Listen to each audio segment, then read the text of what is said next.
किसान भाइयों, क्या आप भी डॉक्टर को बुला बुला कर सीमेन लगवाते हैं और पैसा खर्च करते हैं, लेकिन 21 दिन के बाद आपकी गाय फिर हीट पर आ जाती है, चिल्लाने लगती है, जिससे डॉक्टर को गाली देते हो कि उसने क्या करके दिया कि गाय नहीं ठहरी, गाय फिर से रिपीट पर आ गई। अगर आपके साथ भी ऐसा हो रहा है तो आप रुक जाइए। आप यहाँ पर गलती कर रहे हैं। गलती ना इसमें कमी आपकी पशु की है, न कमी डॉक्टर की है। कमी है आपके पशु के यूट्रस में बच्चेदानी में होने वाले इन्फेक्शन की। बहुत सारे लोग ये नहीं समझ पाते, अलग अलग दवाइयां करते रहते हैं, उन्हें यही नहीं पता चलता कि गाय फिर से रिपीट पर क्यों आती है। गाय के फिर से रिपीट होने के कई कारण हो सकते हैं। आज मैं उन कारणों को भी बताऊंगा और उनका इलाज भी बताऊंगा। कारण जानना क्यों जरूरी है? अगर आप कारण नहीं जानोगे तो आप इलाज कैसे करोगे? फॉर एग्जाम्पल, गाय जो रिपीट पर आती है वो 3 कारणों से आती है। एक ये कि उसके यूट्रस में, उसके बच्चेदानी में इन्फेक्शन हो सकता है। दूसरा ये कि उसके पेट में कीड़े हैं जो न्यूट्रिएशन को खत्म कर देते हैं। तीसरा ये कि उसके अंदर कमजोर अंडे बनते हैं। ये 3 रीजन ऐसे हो सकते हैं जिसके वजह से आपका पशु गाभिन नहीं ठहरता, वो फिर से रिपीट पर आ जाता है। अब अगर आप सोचो, अगर आपको कारण नहीं पता तो आप क्या करोगे? आप इलाज करोगे इन्फेक्शन का। अगर अंडा कमजोर बन रहा है तो इन्फेक्शन का इलाज करने से आपको क्या फायदा मिलेगा? अगर आपने अंडा मजबूत होने का इलाज किया और उसके गर्भाशय में, उसके बच्चेदानी में इन्फेक्शन है, तो इससे फिर अंडे मजबूत होने के लिए जो आप सप्लीमेंट दे रहे हो, ये पैसे बर्बाद हो जाएंगे। तो आज मैं अपनी इस वीडियो में सभी कारणों को बताऊंगा और उन सभी कारणों का इलाज भी बताऊंगा। इलाज बिल्कुल सस्ता और देसी तरीके से बताऊंगा, तो बने रहिए हमारे साथ अंत तक अगर आपको पूरा इलाज जानना है तो। सबसे पहले हम बात करते हैं कि आखिर पशुओं में जो ये रिपीटिशन, बार बार रिपीट होना, गाभिन न ठहरने की समस्या है, ये आती क्यों है? इसके 3 बड़े रीजन होते हैं। एक ये होता है कि उसके गर्भाशय में, उसके बच्चेदानी में इन्फेक्शन हो सकता है। इन्फेक्शन की वजह से उसके मवाद बनती है। इन्फेक्शन का पता कैसे करेंगे? अगर आपका पशु मटमैला, गंदा या पीला डिस्चार्ज करता है तो आप समझ जाएंगे कि इसके गर्भाशय में, यूट्रस में, बच्चेदानी में इन्फेक्शन है। दूसरा ये कि उसके पेट में कीड़े हो सकते हैं। उसके पेट में कीड़े की पहचान, पशु प्लास्टिक वगैरह चबाने लगता है, कचड़े खाने लगता है, दीवार चाटने लगता है, ये उसके पेट में कीड़े होने की निशानी है। तीसरा ये कि उसके अंडे कमजोर होते हैं। इसको कैसे पता करेंगे? अगर आपका पशु कोई भी गाढ़ा मटमैला डिस्चार्ज नहीं कर रहा है, वो कचड़े और कपड़े, दीवार वगैरह भी नहीं चाटता, तो मतलब कि तीसरा रीजन है, उसके अंदर कमजोर अंडे बन रहे हैं। इसके वजह से उसमें यह समस्या पाई जा रही है कि इंसेमिनेशन करवाने के बाद भी वो फिर से रिपीट पर आ जा रहा है। तो अगर आप लोग इसका सही इलाज जानना चाहते हो तो सबसे पहले अगर इन्फेक्शन हुआ है तो उसका इलाज बिल्कुल देसी तरीके से करने वाले हैं।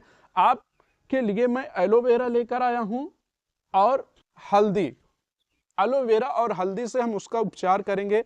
अब आप कहेंगे कि ये इतनी महंगी महंगी दवाओं से ठीक नहीं होता, ये 10 रुपए की हल्दी और एलोवेरा इसको कैसे ठीक कर लेगी? तो इसके पीछे का साइंस है। साइंस क्या है? ये जो आप एलोवेरा देख रहे हो, एलोवेरा में कुदरती सैपोनिन और एसिमिनन पाया जाता है। सैपोनिन क्या करता है? ये सैपोनिन सफाई का काम करता है। जिस तरह से साबुन मैल को काट देता है, इसी तरह से ये आपके पशु की बच्चेदानी को साफ कर देगा।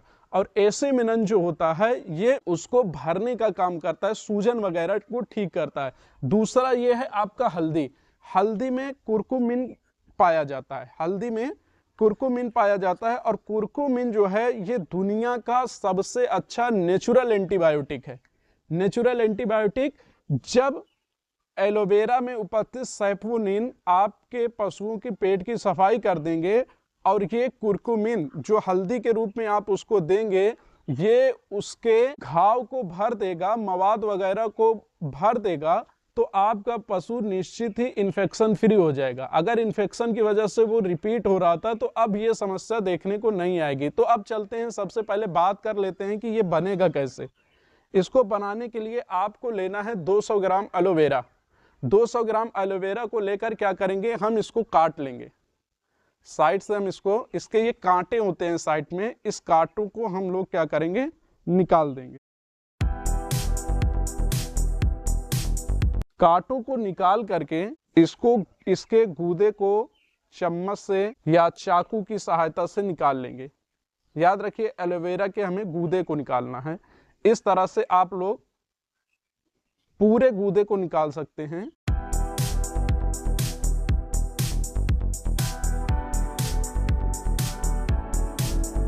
अगर आप टेबल स्पून का यूज करेंगे तो स्टील वाले चम्मच से अगर आप निकालना चाहेंगे तो वो ज़्यादा अच्छे से निकल आएगा। इस तरह से आपको एलोवेरा के पूरे गूदे को निकाल लेना है और फिर उसमें एक चम्मच ऐसे भर के हल्दी डालना है। हल्दी डाल करके अब इसको हमें मैश करना है, कूचना है, या आप इसको क्या कर सकते हो, डायरेक्टली मिक्सर में डाल सकते हो। इसको कूच लेना है अच्छे से, हल्दी और एलोवेरा का गूदा मिल जाए।